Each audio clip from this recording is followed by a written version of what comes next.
नांदगाव पोलिसांची धडाकेबाज कारवाई। नाशिक जिल्ह्यातून एक मोठी आणि धक्कादायक बातमी समोर आली आहे।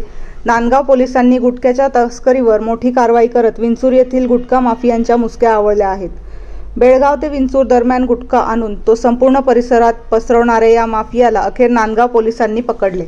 कोट्यवधी रुपयांचा गुटखा तरुण वृद्धांना व्यसनाधीन करत होता। अनेकांचे आयुष्य उद्ध्वस्त करणाऱ्या या गोरखधंद्याचा पोलिसांनी आता पर्दाफाश केला आहे।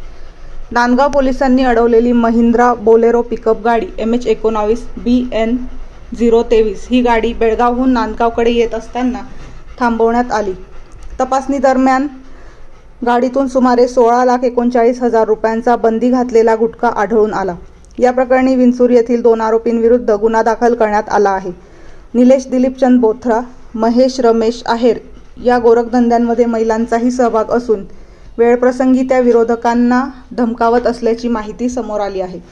पत्रकारांनी आवाज उठवल्यानंतरही या टोळीने महिलांना पुढे करून दबाव निर्माण आणण्याचा प्रयत्न केला होता।